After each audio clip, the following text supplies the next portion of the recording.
Donc 8 ans d'expérience en SEO. Je suis plutôt spécialisée en SEO on-site, donc, par rapport à Fanny justement avant, qui est plutôt sur la partie off-site. J'ai été conférencière au Black and White SEO en 2022, donc c'était ma première conférence, et aujourd'hui c'est ma deuxième conférence. Côté perso, donc j'aime les voyages, le sport, j'aime aussi beaucoup les chats, et j'organise de temps en temps des apéros SEO à Marseille. Donc il y en a eu un dernièrement, et je pense qu'on va en faire d'autres parce que c'est toujours sympa de se rencontrer et d'échanger. On rentre dans le vif du sujet. Donc, on va commencer. Donc, c'est une conférence un petit peu en entonnoir. Donc, on va commencer par les intentions de recherche. Je pense que pas mal d'entre vous ont déjà lu les guidelines de Google qui sont adressés aux quality writers.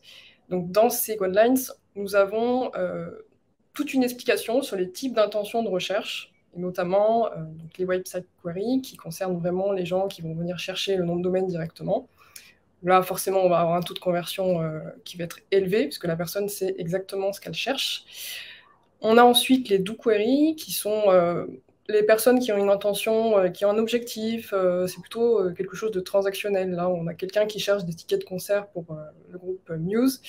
Donc derrière, on sait que la personne a quand même de grandes chances de convertir. Autre chose, ce sont les intentions visit une personne.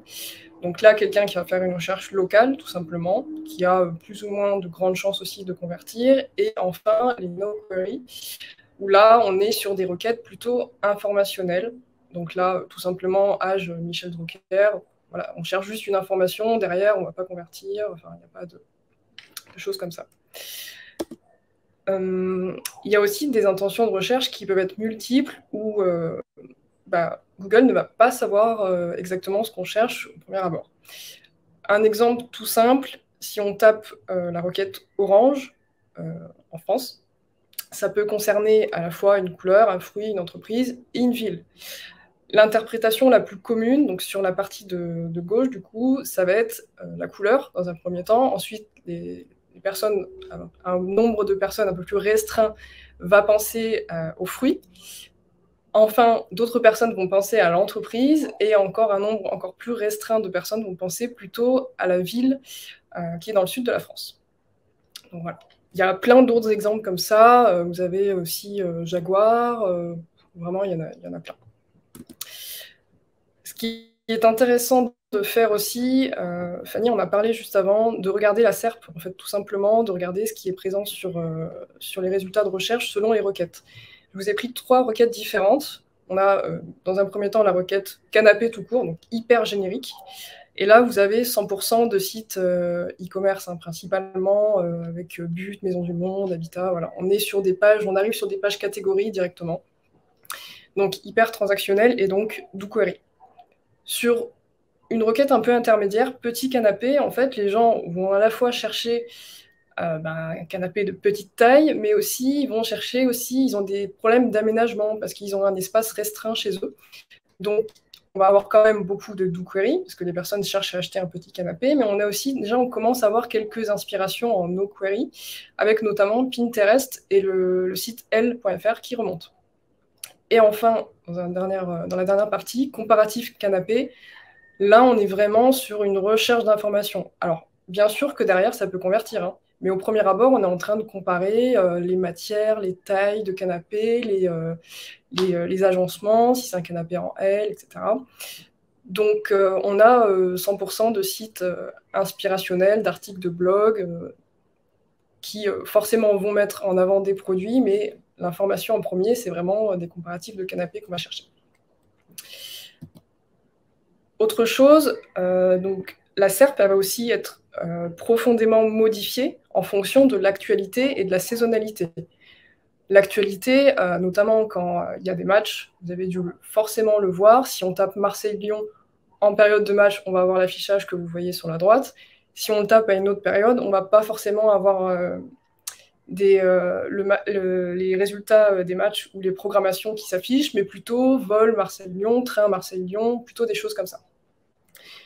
Selon la saisonnalité, je pense aussi que vous l'avez remarqué, mais la SERP va vraiment changer selon la saisonnalité. Je l'avais remarqué l'année dernière. avec un client, un cuisiniste. En fait, la requête cuisine en bois, à l'approche de Noël, on se rend compte qu'il y a beaucoup de sites de jouets pour enfants qui remontent sur la requête cuisine en bois. Donc l'intention de recherche se transforme à l'approche de Noël plutôt pour des cadeaux de Noël pour enfants, tout simplement. Autre chose à savoir aussi avant de se lancer dans l'étude de mots-clés, c'est de bien connaître ses personas. Selon le marché, la thématique, il va être important de savoir quelles sont leurs habitudes de recherche, pour savoir derrière qu'est-ce qu'ils vont potentiellement taper pour tomber sur le site. Leurs besoins, quelles sont leurs problématiques, qu'est-ce qu'ils attendent comme réponse, et aussi qu'est-ce qu'ils ont besoin comme facteur de réassurance. S'il y a des choses où il y a besoin d'un gage de qualité et de confiance, il va falloir absolument cet élément soit présent dans la page. Sur la partie de droite, je vous ai mis un exemple. Donc la requête CBD arthrose. Nous avons forcément sur la page, on va avoir une description du symptôme de l'arthrose. Qu'est-ce que l'arthrose? On va avoir aussi une explication sur les traitements classiques, donc sans parler du CBD, mais on va forcément à un moment parler de la valeur ajoutée du CBD. Et ce qui serait vraiment, vraiment bien, c'est de mettre des études scientifiques à l'appui pour prouver que voilà, le CBD a eu une certaine efficacité sur des symptômes d'arthrose. Et ça va être très rassurant pour la personne qui cherche ce genre de termes. Ensuite, sur le site, de manière plus globale, si on fait juste une page CBD arthrose, c'est pas forcément intéressant et on va pas être vraiment légitime pour ressortir sur ce genre de requête. Alors que si on commence à traiter tout un groupe de symptômes, on va devenir plus légitime sur ce genre de requête. Et forcément avoir des éléments de réassurance, des avis, des auteurs, tout ce qui est EAT finalement. Ça, c'est un autre élément que vous avez dans les guidelines de Google qui s'adresse, encore une fois, aux quality raters. Donc, derrière chaque requête, il y a un besoin utilisateur et Google veut vraiment que la page réponde à 100% aux besoins, mais il y a quand même un curseur. Donc, vous avez la première partie où le contenu, c'est soit du contenu dupliqué ou qui n'est pas dans la bonne langue, donc ça ne correspond pas du tout à l'intention de recherche. Ensuite, le premier niveau, ça va être fail to meet. Donc là, c'est un contenu qui ne répond pas aux besoins utilisateurs, donc qui finalement on ne trouve pas la réponse, il n'y a rien qui va. Slightly meet, ça va être satisfaisant, mais pour un petit nombre d'utilisateurs. Vous vous souvenez tout à l'heure qu'avec la requête orange, il faut que ça satisfasse le plus grand nombre d'utilisateurs pour l'intention de recherche qu'il y a derrière. Moderately meet, ensuite ça va être le degré d'au-dessus, ça va satisfaire un petit peu plus d'utilisateurs, mais ça peut manquer d'informations. Et ensuite on a high limit et full limit, où là c'est tellement utile que l'utilisateur va consulter la page, il va pouvoir quitter la SERP parce qu'il a trouvé la réponse à son besoin. Donc pour finir sur cette première partie, donc, à ne pas oublier que le SEO, c'est aussi du marketing. On a tendance à l'oublier des fois, à partir à faire plein de choses, des automatisations, mais en fait, c'est une composante du marketing. Donc, il y a des requêtes, des thématiques qui sont plus ou moins concurrentielles, des produits ou des services qui vont être plus ou moins rentables, et enfin, des requêtes utilisées par certains types de personnages. Donc, par où commencer au niveau de l'étude de mots-clés? Donc, il y a plusieurs cas de figure. Soit le site est déjà en ligne. Donc, on va, dans un premier temps, réaliser un audit de positionnement. Et on va pouvoir aussi trouver des opportunités de mots-clés pour étendre le périmètre de visibilité. C'est-à-dire que là, on a déjà un site qui est en ligne, qui se positionne, mais on va pouvoir aller travailler une autre thématique supplémentaire si on veut étendre le catalogue produit ou quelque chose comme ça. Ensuite, si le site n'existe pas encore, il est possible de déterminer des requêtes cœur de métier. Donc, travailler sur la base d'un catalogue, s'aider d'un matchmark, ça peut être plusieurs éléments qui peuvent aider quand on part vraiment de rien du tout. Concernant l'audit de positionnement, donc son objectif, c'est de faire un état des lieux du positionnement actuel, tout simplement. Donc, ce qui peut être intéressant, c'est de regarder la tendance de positionnement depuis 2 ans, depuis la création du site. jusqu'à maintenant. Ensuite, de regarder la répartition du positionnement marque et hors marque. De regarder la répartition du positionnement tout court, donc c'est-à-dire de top 3, top 4 à 10. Voilà, regardez tout simplement, c'est la répartition que vous avez sur SEMrush. Le positionnement par type de page, si c'est plutôt les pages catégories, produits qui se positionnent. Et enfin, les types de requêtes. Donc tout ça, on va le voir en détail pour que vous voyez bien de quoi je parle. Donc la tendance de positionnement et l'historique du site. Là, l'idée, c'est de comprendre un peu, de remonter dans le temps, voir ce qui s'est passé, pourquoi le site aurait pu chuter, pourquoi on a cette répartition du positionnement.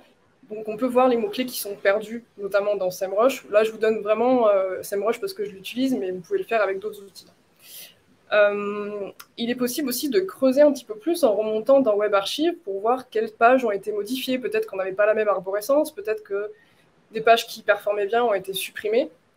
Voilà, ça peut être pour plusieurs raisons, mais ça peut être intéressant de remonter un peu dans le temps. Après, sans perdre non plus trop de temps là-dessus, mais pourquoi pas regarder. Sur la partie positionnement marque hors marque, ça va être intéressant de voir l'impact de la marque sur le positionnement du site. Alors là, c'est tout simple, hein, il suffit de faire un filtre sur les requêtes, donc un export SEMrush. On filtre sur les requêtes qui incluent le nom de la marque.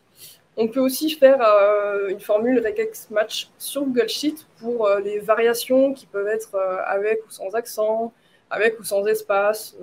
Voilà. Si vous ne voulez pas vous prendre la tête, il suffit d'utiliser cette formule, c'est bien, mais un filtre peut également très bien faire l'affaire. Je vous ai mis un exemple d'analyse où là on voit le nombre de requêtes positionnées en marque, en hors marque, mais aussi le potentiel de recherche que ça représente derrière. Donc là, c'est un site qui n'a pas beaucoup de notoriété, vous l'aurez compris, mais il y a un potentiel de recherche qui est intéressant sur le hors marque. Donc après, à voir si toutes les requêtes sont intéressantes ou pas, mais ça nous fait une première idée. La répartition du positionnement, donc là, l'idée, c'est de voir comment se répartit la visibilité, je vous l'ai dit tout à l'heure, en top 3, top 4 à 10, et de voir aussi le potentiel de recherche qu'il y a derrière sur chaque groupe de mots-clés. Je vous ai mis une formule pour le faire facilement, donc comme ça, c'est pas prise de tête. Vous avez directement un classement dans votre export SEMrush, encore une fois. Vous pouvez directement classifier les mots-clés et ça vous donne ce tableau ensuite en faisant un tableau croisé dynamique où vous aurez le nombre de positions par tranche de mots-clés. Donc, par exemple, ici, on a 58 mots-clés positionnés en top 3. Ça représente que 1,12% des mots-clés positionnés, donc c'est peu.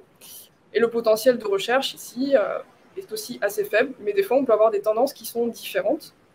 Ce qui est surtout intéressant, c'est de voir qu'au-delà de la deuxième page de résultats de Google, en top 11 à 20, top 21, 50, etc., on a un gros potentiel de mots-clés à positionner et également un gros potentiel de recherche.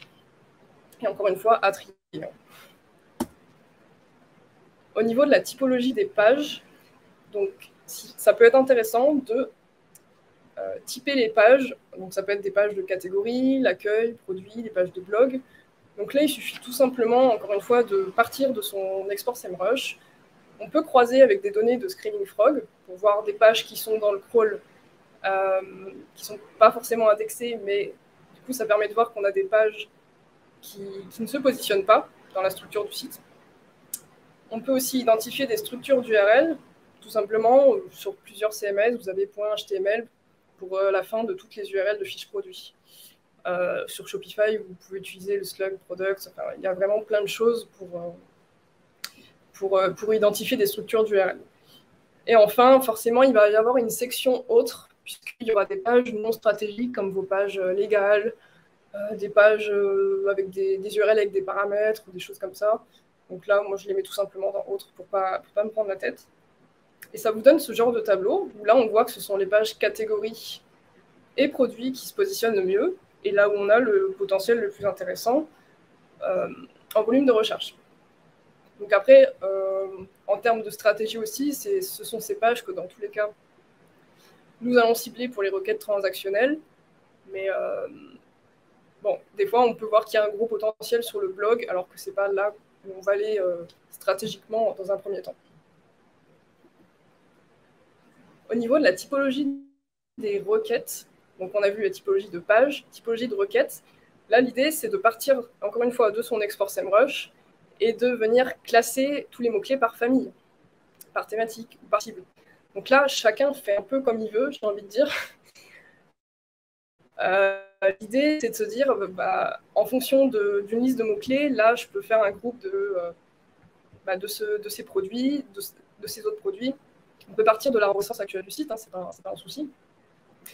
Mais voilà, il faut trouver un moyen de classer tout ça pour s'y retrouver. Et on peut affiner ensuite, si on a beaucoup de mots-clés, on peut affiner avec les filtres ou la formule regex-match. Par exemple, dans cette analyse, vous avez des mots-clés génériques. Par exemple, c'est des mots-clés qui sont classés plutôt à la fin. Donc, notamment, les mots-clés génériques, là, c'est pour un site de sneakers. Le mot-clé tout court sneakers, il va se retrouver dans les mots-clés génériques, puisqu'il n'est pas forcément à classer dans la répartition que j'ai fait, moi en tout cas. On a les produits pour hommes, produits pour femmes. On a aussi toute la stratégie sur l'outlet, sur les styles. Par exemple, chaussures de skate. Et ensuite, on a les marques. Donc, sneakers, Nike, sneakers, Adidas, des choses comme ça, où il y a un potentiel de recherche qui est assez intéressant aussi. Au niveau des opportunités de mots-clés, donc là, c'est plutôt des mots-clés sur lesquels nous ne sommes pas encore positionnés, mais qui pourraient être pertinentes, à voir encore une fois si on est légitime, mais on peut aussi partir de silos qui sont déjà existants, qui pourraient être enrichis. Tout simplement, là, ça peut être un nouveau lancement de produit. Donc là, on peut partir directement de la recherche organique. Je vous donne l'exemple de SEMrush parce que j'utilise cet outil, mais encore une fois, ça peut être réalisé avec d'autres outils. On peut aussi utiliser la comparaison des concurrents pour voir sur des concurrents qui sont quand même similaires, hein, comme un catalogue ou des services qui ressemblent à quelque chose de comparable, hein, finalement, pour que ce soit pertinent. Et on peut voir les mots-clés en commun, mais on peut aussi voir les mots-clés positionnés en commun par les concurrents, mais pas par votre site. Et ça, c'est intéressant. Ensuite, si on vous donne tout simplement une liste de requêtes ou juste un catalogue, si le site n'existe pas, tout simplement, on va essayer de chercher ce que font les concurrents sur le marché pour voir quels sont les besoins utilisateurs, parce que des fois, on ne connaît pas forcément la thématique aussi, donc il va falloir étudier un petit peu tout ça. On va ensuite étudier la SERP pour proposer les bons types de pages, parce que si on propose des pages produits alors que finalement, c'est des requêtes où Google attend forcément que de l'éditorial, ça ne va pas être possible. La recherche de mots-clés et finalement, on va commencer par classifier en famille et de faire une arborescence pour valider tout ça au fur et à mesure, voir si ça colle avec ce que font les concurrents, avec ce que la liste de requêtes qu'on nous a donnée, pour voir si tout ça est cohérent et avancer comme ça. Voilà comment on peut faire quand on a juste vraiment une liste de requêtes ou un fichier Excel qu'on va vous transmettre pour faire une stratégie. Et évidemment, il faudra qu'on vous donne quand même quelques concurrents, si possible, que vous n'ayez pas à aller chercher par vous-même, même si des fois, vous pouvez en trouver d'autres qui sont tout aussi pertinents sur la SERP. Justement, en parlant des concurrents, donc le benchmark, il y a plusieurs choses qui sont intéressantes. Donc, de voir le périmètre de mots-clés de la concurrence. Là, avec l'opportunité de mots-clés, avec les différents cercles, on peut se rendre compte que certains concurrents sont assez puissants et que parfois on est tout petit devant eux. Les mots-clés en commun avec les concurrents et les mots-clés, je vous disais, les mots-clés positionnés par les concurrents et non par votre site. Au niveau des outils, donc là, j'ai parlé principalement, voilà, le mieux, c'est de ne pas trop en avoir. Donc, principalement, c'est vraiment Google Sheets, SEMrush. Mais après, évidemment, que ça peut être complété par des analyses en croisant avec des données Screaming Frog, en croisant avec Google Search Console, Web Archive, Google Analytics, si on veut aussi savoir quel type de page rapporte le plus de chiffre d'affaires. C'est intéressant. SEO Observer, et vraiment, il peut y avoir plein d'options. Mais de base, on peut se suffire juste de SEMrush et de Google Sheets. Donc voilà pour la première partie qui permet de voir un petit peu tout ce qui est possible. Là, on va rentrer encore un petit peu plus dans le détail pour déterminer la stratégie. Donc, pour faire ces familles de mots-clés, si on est dans le cas d'un site de cosmétiques, on peut raisonner par famille de produits. Donc, on a un catalogue avec différentes crèmes pour le visage, des crèmes de jour, des crèmes de nuit. Bon, on peut faire une famille crème. Ensuite, on a différents gommages, on a des démaquillants, des shampoings. Voilà, ça c'est l'idée de classer, on range un petit peu le catalogue et on l'organise. Ensuite, on peut faire une autre approche par besoin, donc plutôt des produits qui vont être adaptés aux peaux sèches, aux peaux mixtes, aux peaux grasses. Ça va revenir un petit peu à ce que je disais par rapport aux besoins des personas. Les peaux matures, donc voilà, plusieurs choses comme ça. Et après, dans le domaine de la cosmétique, il y a un réel intérêt pour la composition des produits et donc les ingrédients. Donc ça paraît intéressant de faire une approche par ingrédient qui va permettre de se positionner sur des mots-clés comme bienfait, huile d'argan, bienfait karité, les choses comme ça. Donc c'est des mots-clés qui sont plutôt informationnels pour le coup, mais qui vont être intéressants aussi à travailler parce que ça intéresse la cible de ce marché-là.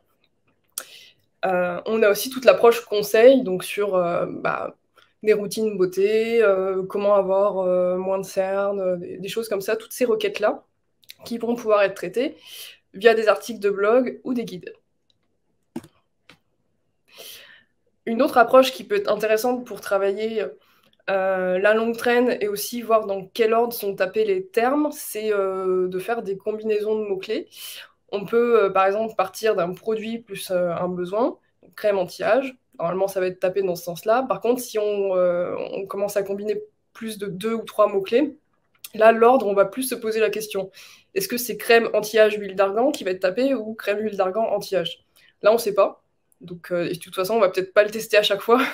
Donc, pour le coup, le mieux, c'est de se créer une base de données, donc avec ses produits, les besoins et les ingrédients, dans ce cas précis, hein, évidemment que ça s'adapte en fonction de la thématique et du client, de faire matcher les combinaisons, et ensuite, avec cet outil que je vous ai mis sur la droite, vous pouvez un petit peu tout mélanger. Combiner A, B et C, juste A et B, A et C, et ensuite changer l'ordre, pour être sûr de... Ensuite, vous les mettez en bulk, donc en masse, dans SEMrush pour vérifier le volume de recherche qui sera le plus intéressant. Et ça permet des fois de voir que dans un sens, ça va être plus tapé dans un ordre que dans l'autre, de voir aussi que des fois on a l'ingrédient, si c'est un ingrédient un peu compliqué à écrire, il va être tapé avant le nom du produit. Ça, j'avais remarqué aussi que ça pouvait arriver. Donc on peut se rendre compte voilà, qu'il y a des choses intéressantes et ça permet de couvrir tout le champ des possibles avec cette technique-là, je trouve.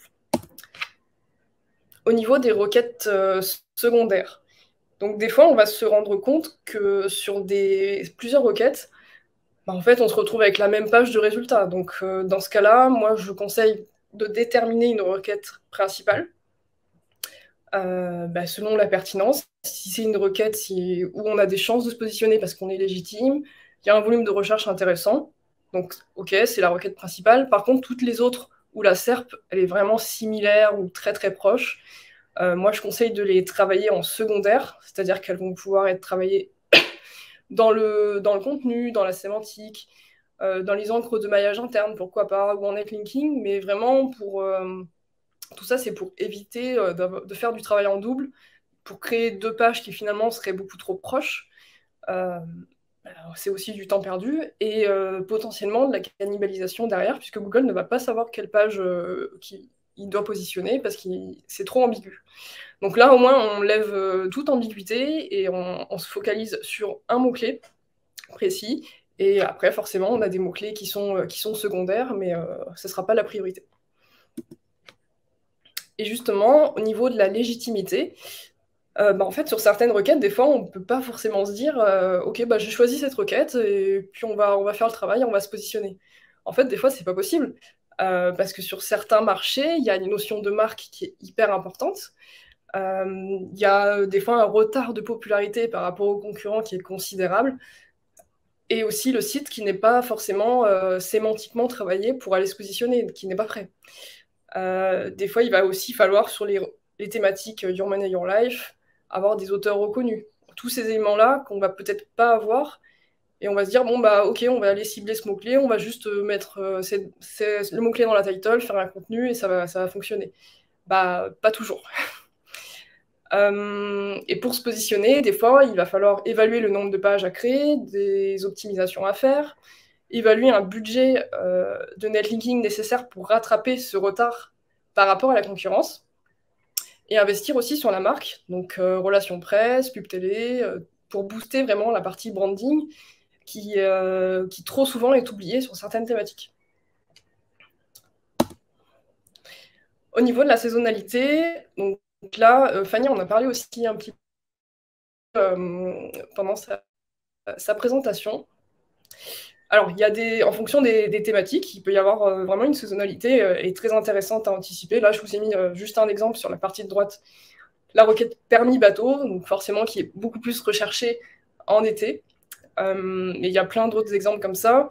Mais en gros, ici, l'idée, c'est d'anticiper les actions on-site au maximum. Bah, comme on vous l'a dit tout à l'heure, pour le Black Friday et pour Noël, c'est déjà un petit peu trop tard. Enfin, Black Friday, c'est sûr. Noël, ça risque d'être compliqué. Donc, vraiment anticiper tout ça en amont. Et on peut déjà, sur le on-site, modifier un peu l'arborescence pour intensifier déjà le maillage interne. On peut vérifier que tous les facteurs on-page soient OK. Bah, OK, est-ce que j'ai ma balise title? Est-ce que mon contenu est OK? Il est bien vu par Google dans le cache? Est-ce que j'ai tous mes produits? Des fois, on a tout ce qu'il faut, sauf que les produits sont épuisés. Ou on n'a pas assez de produits sur la page, il faut en mettre un petit peu plus. On peut aussi planifier les campagnes off-site, du coup, voir tout simplement le nombre de liens nécessaires en amont et lancer la campagne.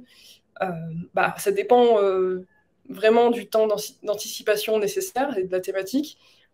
Mais parfois, oui, ça peut être au moins 6 mois en amont, notamment pour certaines thématiques d'Halloween. On peut commencer à la fin du printemps et au début de l'été. Donc, ça dépend. Mais il faut quand même bien l'anticiper, ça ne s'improvise pas. Donc, les pièges à éviter. Donc, prioriser les requêtes à fort volume de recherche. Ça, c'est un piège, mais vraiment bien trop souvent. On peut tomber dedans parce qu'on a tendance à se dire là je vais avoir plein de trafic avec ce mot-clé alors qu'on n'est pas légitime ou alors qu'on a d'autres mots-clés qui sont plus intéressants au niveau de la transaction derrière. L'autre piège, c'est de ne pas regarder attentivement la SERP. Ça peut être aussi quelque chose de bloquant.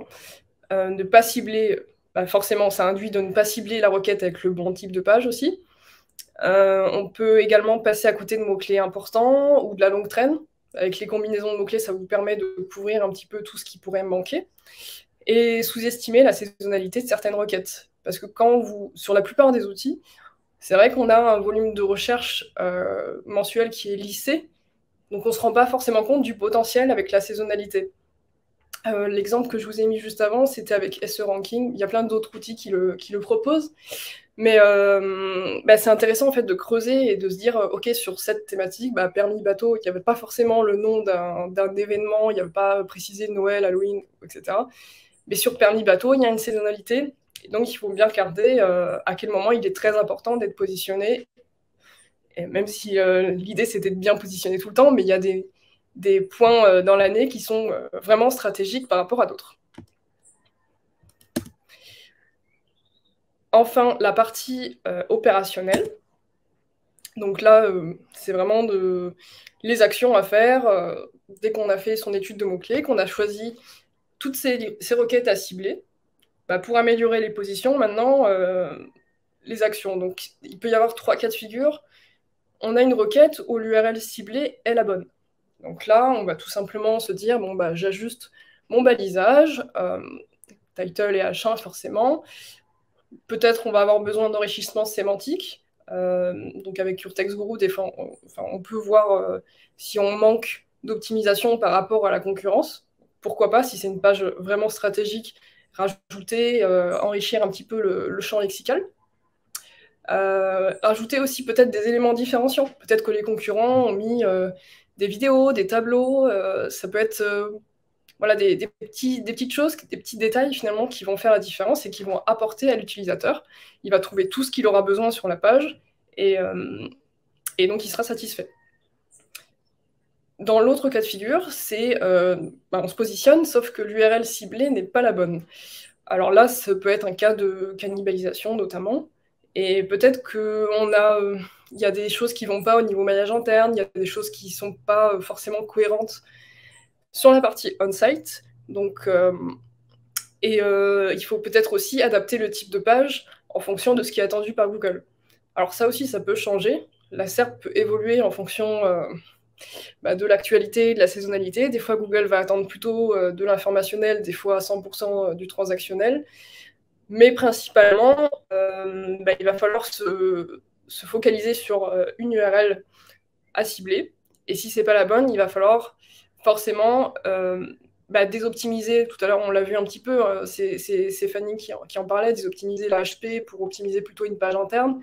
Ça dépend vraiment des cas. Hein. Si vous êtes, si on est bien, si l'URL ciblée, positionnée, c'est pas la bonne, mais qu'on est en top 3, bon, on va peut-être pas trop toucher forcément aux balises et tout ça. Par contre, si c'est une URL positionnée qui n'est pas la bonne et qui est positionnée, je sais pas, de top 11 à 20, là oui, il y a quelque chose à faire. Mais ça dépend des cas. Des fois, si c'est pas la bonne, mais qu'on est en top 3 ou voire premier, bon, on va pas non plus, on va pas non plus tout changer.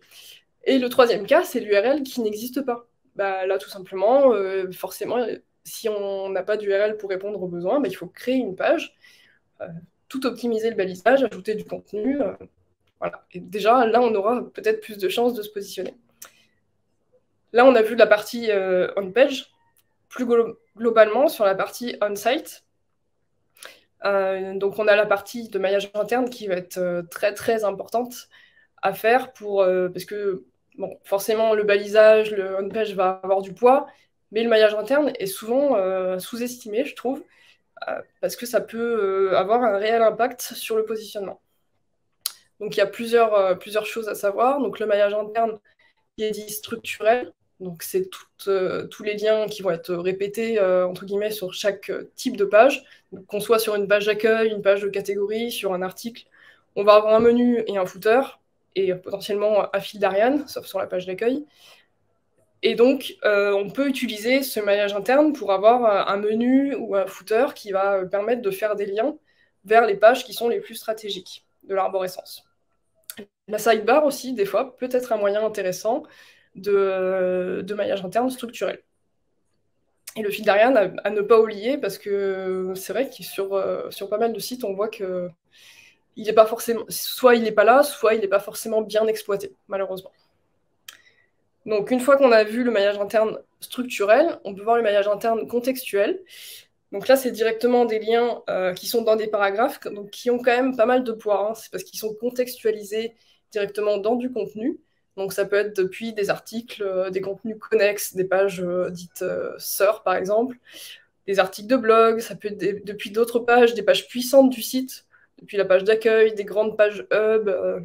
Donc ça peut être intéressant aussi de travailler cette partie de maillage interne contextuel. Pardon. Sur les encres de lien, en fait, sur le maillage interne, on peut faire un petit peu ce qu'on veut. Donc forcément, hormis le menu où là, on va peut-être pas mettre tout le temps des encres optimisées, ça va pas faire très naturel. Pour le coup, on peut ajuster les encres pour que ce soit un petit peu mieux optimisé plutôt sur la partie footer, plutôt sur le fil d'Ariane, sur des éléments comme ça va être plus facile. Et on peut aussi avoir moyen d'ajouter des encres de lien depuis des pages puissantes, comme je l'ai précisé. Et si on voit par exemple qu'une page assez stratégique a déjà une dizaine de liens, mais que les encres ne sont pas forcément optimisées, soit on peut déjà modifier les encres qui existent déjà depuis le maillage interne actuel du site, soit on peut se dire, là, je rajoute des liens sur telle page, telle page, avec des encres optimisées. Le changement d'arborescence, ça aussi, ça peut avoir un réel impact. Donc, j'ai parlé du menu juste avant. Quand on change d'arborescence, souvent, il faut faire une refonte du menu pour que ce soit cohérent. Là, vous avez un exemple d'une photographe qui avait ce menu avant, donc accueil, déroulement d'une séance, lifestyle, studio. En fait, là, elle a mis vraiment que des termes de photographe, hein. Déroulement d'une séance, tout ça. Donc, c'est pas forcément des choses qui étaient recherchées. Moi, après, elle est venue me voir, elle m'a dit, je veux me positionner sur la photographie de grossesse, bébé, famille. Je dis, forcément, il faut qu'on adapte ton arborescence et ça va transparaître dans ton menu. Sauf que dans le menu, je n'ai pas forcément possibilité de mettre les encres de lien photographe grossesse, photographe bébé, ce sera un peu lourd.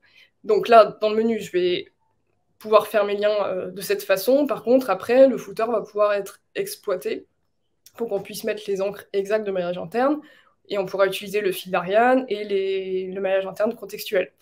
Mais voilà, on ne peut pas non plus faire ce qu'on veut quand on travaille notamment sur du consulting.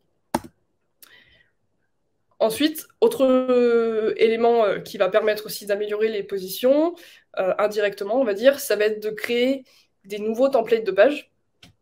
Là, vous avez un exemple de zoning. Donc, en fait, c'est des livrables qui permettent de préciser à la fois la structure à chaîne, on peut aussi avoir la disposition du contenu et les éléments, les endroits où on va pouvoir mettre des liens. Donc là, les petits boutons qui vont représenter des liens pour envoyer vers des pages sœurs, des pages filles, des choses comme ça.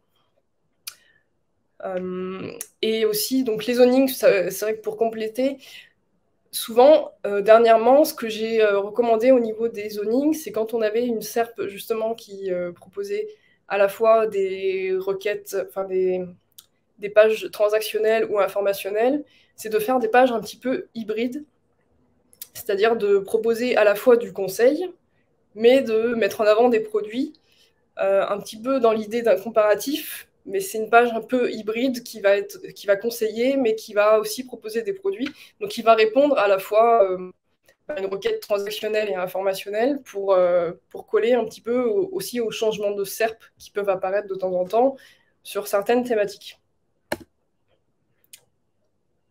Là, on a la partie balisage SEO. Donc là, je ne vous apprends rien, je pense. C'est tout simplement un exemple de balisage où on a des URL ou des pages à créer. Donc la première URL, c'est la page Adidas, par exemple, où là, on a une balise title à ajuster, la balise achat. Et en dessous, on a certaines pages qui vont être nécessaires de créer. Donc on peut le préciser ici, mais voilà, c'est tout bête, c'est du balisage. Enfin, c'est tout bête.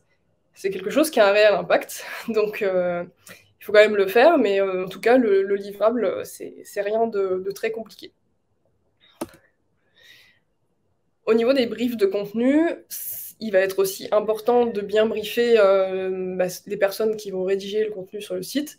Des fois, on peut s'adresser à des personnes qui ne savent pas forcément rédiger, donc le mieux, c'est de donner un maximum d'informations avec le mot-clé principal, le type de page qui est attendu, si c'est une URL à créer, le nombre de mots à rédiger. Alors, bon, ça, je le mets pas toujours personnellement parce que je suis pas convaincue qu'il faut préciser, qu'un contenu ait besoin de 1000 mots pour ranker. C'est pas forcément l'approche pour moi, mais des fois, certaines personnes ont besoin d'avoir cette donnée, donc là, elle y est.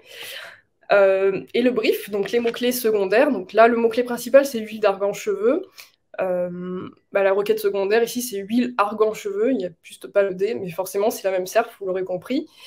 Dans le brief, l'idée, c'est de mettre les bienfaits de l'huile d'argan de façon générale, de proposer des conseils et d'intégrer des liens vers des catégories plutôt e-commerce ou des articles qui vont être connexes. Voilà. Après, on a le mois parce qu'il s'agit d'un planning éditorial et puis le statut à faire ou fait. Je reviens un peu plus précisément sur le maillage interne structurel, donc avec la refonte du menu où on va pouvoir vraiment mettre les liens vers les pages les plus stratégiques, mettre les encres qu'on peut au niveau du menu. Par contre, au niveau du footer, voilà, encore une fois, on est beaucoup plus libre. Donc, pour l'exemple de la photographe où on pouvait mettre que grossesse ou bébé dans le menu, dans le footer, on va pouvoir mettre vraiment photographe grossesse, photographe bébé. On va pouvoir y aller un petit peu plus à fond sur les encres de maillage interne. Et enfin, le fil d'Ariane, en suivant l'arborescence qui va être modifiée, dans le cas d'une refonte d'arborescence, il va falloir forcément modifier le fil d'Ariane pour qu'il soit adapté à la nouvelle structure, la nouvelle architecture du site. Donc, il va falloir l'adapter. Et puis, les fils d'Ariane, c'est un élément de maillage interne structurel qui peut être aussi très intéressant à exploiter. Donc, on peut forcément optimiser les encres pour que ce soit mieux, plus adapté. On arrive sur les dernières slides. Donc, au niveau des actions off-site, il va y avoir ça va dépendre en fait de la maturité du site. Si on est sur un site qui est jeune, Donc le lancement est récent, on a encore peu de pages indexées, on a beaucoup de travail on-site à faire. Là, je conseillerais, voilà, encore une fois, moi je suis plutôt spécialisée SEO on-site, mais de mes connaissances off-site, je conseillerais de faire plutôt que des liens vers l'accueil, des encres non optimisées, plutôt des encres marques, des encres URL, pour ce genre de cas. Si on est sur un site moyen, donc un peu entre deux, on a un peu d'historique, on a accompli un peu de travail au niveau de la sémantique, là, je ferais plutôt des liens vers l'accueil, encore une fois, mais un petit peu vers les pages internes. Par contre, au niveau des encres, plutôt des encres non optimisées et semi-optimisées. Voilà, on y va tranquille, parce qu'on est sur un site qui est encore récent tout de même s'il y a un peu de travail qui a été fait. On ne va pas tout de suite envoyer des encres optimisées, à mon sens. Et enfin, sur un site mature, donc un site qui a déjà un peu de la bouteille, on va dire, qui a de la popularité, sur la partie on-site, un profil de lien qui est déjà travaillé, bah, si on voit, ça dépend des cas encore une fois, mais si on voit que la page d'accueil reçoit déjà pas mal de liens, on peut directement aller travailler les pages internes stratégiques qui en ont besoin. Et puis on peut aussi se permettre peut-être de faire un petit peu plus d'encre optimisée. Mais tout ça dépend du profil de lien, de la thématique, ça dépend de plein de choses. Mais si on doit faire des classements par type de site, par type de taille de site ou d'âge, bah, on pourrait un petit peu raisonner comme ça. Donc toutes ces actions, pour finir, bah, en fait, vous voyez que ça donne pas mal de travail de faire cette étude de mots-clés. Donc toutes ces tâches, il va falloir les prioriser. Forcément qu'il y a des choses qui vont avoir plus d'impact que d'autres, notamment le balisage SEO qui a un réel impact. Mais voilà, il faut se le noter, prioriser, attribuer pour essayer de tout accomplir. Et pour ça, bah, il y a plein d'outils qui sont possibles. Personnellement, j'utilise plutôt Asana, mais il y a aussi Monday. Vous pouvez utiliser d'ailleurs un fichier Google Sheet pour organiser toutes vos actions. Il y a vraiment plein de possibilités là-dessus.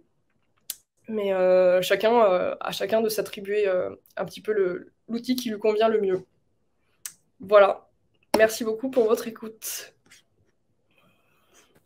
Super, merci beaucoup Léa pour ta présentation. Alors, on n'a pas beaucoup de questions, mais on en a quand même une petite première que je vais te poser. Donc, c'est Julien Di Marcillo qui a posé cette question. Donc, les liens dans le footer qui se répètent sur toutes les pages du site, est-ce que c'est vraiment néfaste pour le SEO? Et bravo, bien sûr, pour ta présentation. Salut Julien, merci pour ton message.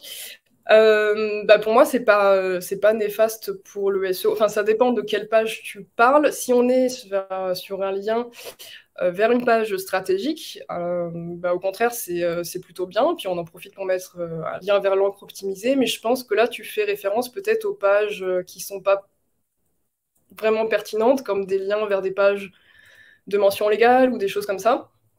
Et là, pour le coup, c'est pas néfaste, mais ça veut dire que Google va consommer du budget de crawl, aller voir ces pages, et surtout aussi va leur attribuer une puissance, il va leur donner du jus, entre guillemets, SEO, alors qu'elles en méritent pas forcément. Enfin, les mentions légales, oui, il est faux sur le site, mais c'est pas forcément l'idée. Alors que les pages stratégiques, forcément, il faut leur en donner. Et du coup, le footer, ça peut être un bon moyen, puisqu'on peut y aller sur les encres de lien.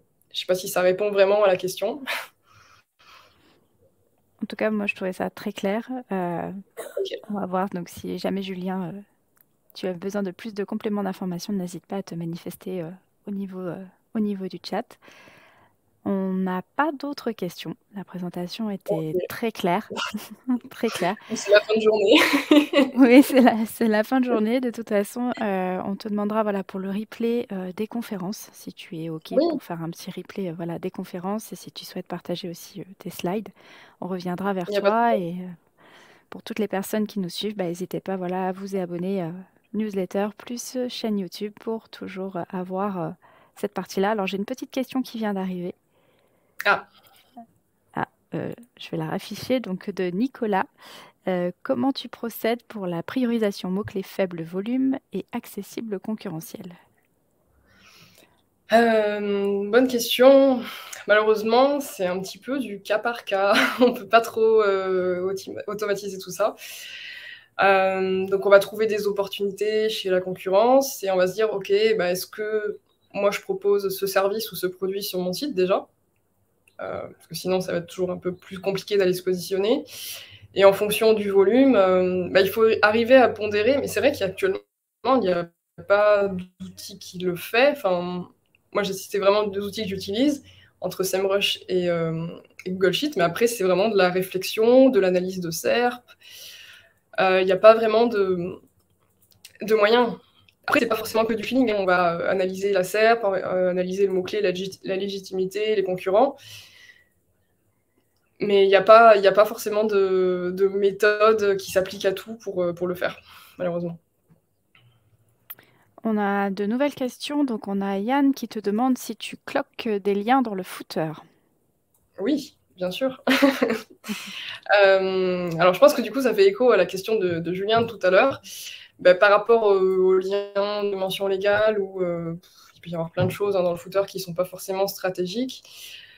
Donc, cloaking ou obfuscation, je pense qu'on peut parler de la même chose. Ce que je recommande quand même, c'est que Google ait accès au moins une fois à ces pages légales, pour qu'ils se rendent compte qu'on est sur un vrai site sérieux, donc que depuis la page d'accueil, ils puissent aller voir les pages, et qu'après, on passe tous ces liens en JavaScript, donc on les cloque, pour que tout simplement, ils n'aient plus dépensé du budget de crawl et conféré du PageRank interne à ces URL qui ne sont pas importantes finalement. Comme les pages de contact, les pages de panier et tout ça. Ok, on a Frédéric Box qui pose donc plusieurs questions. On a une série de plusieurs questions. Que penses-tu des requêtes qui ne génèrent peu de volume? Google donne de plus en plus de prio sur les grosses requêtes vs les keywords plus modestes. Alors, c'est-à-dire Google donne de plus en plus la prio. Là, je suis pas certaine de comprendre la question. Après, il avait une autre question. Donc, faut-il aller chercher la long trail vs des keywords premium? Je pense que c'est plus dans Ok. cette... À mon sens, c'est un peu les deux, hein, finalement. Les mots-clés génériques, comme l'exemple que je vous donnais tout à l'heure, sneakers pour le site qui était cité.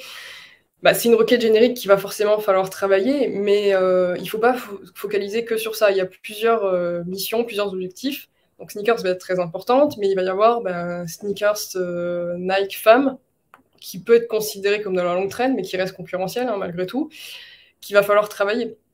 Donc il faut... Après, c'est une question de priorité et d'investissement, notamment en netlinking, qui va être fait sur les requêtes avec plus de volume, ce qui induit souvent plus de pression concurrentielle et plus de liens à acquérir. Contrairement à la longue traîne, ça va être plus facile dans la plupart des cas. Et dernière petite question donc d'Alex. Conseilles-tu de mettre des liens depuis le corps de la homepage et depuis le footer pour booster les pages importantes? Oui, la homepage, ça reste une page centrale, la porte d'entrée du site, donc une page assez puissante. Après, il ne faut pas non plus en abuser. Je vois bien venir la homepage avec plein de liens sur toutes les phrases. Bon, non, pas ça. Mais un petit lien, enfin 2, 3 petits liens dans un texte d'accueil, dans des paragraphes bien intégrés, bien contextualisés, ça me paraît tout à fait bien de le faire. Et puis, depuis le footer, oui, forcément, puisque comme je vous le disais, on peut y aller au niveau des encres pour bien optimiser et faire ce qu'on veut. Et quand je parlais aussi de saisonnalité, on peut utiliser le footer pour ça aussi. Par exemple, si on veut commencer à travailler Noël et qu'on est en plein été, parce qu'il faut le prévoir en amont, on ne va pas mettre en avant une page de Noël dans le menu. Ça se fait pas, les gens vont pas comprendre en plein été. Alors que dans le footer, ça va être beaucoup plus discret et on va pouvoir déjà intensifier le maillage interne en fond via le footer discrètement. Mais Google va commencer à intensifier son crawl sur cette page et donc à lui donner un petit peu plus de PageRank interne progressivement. Ok, et c'est tout pour les questions. Merci beaucoup encore une fois de ta présence. Merci pour l'invitation, l'organisation. Super. Je te souhaite une excellente fin de journée.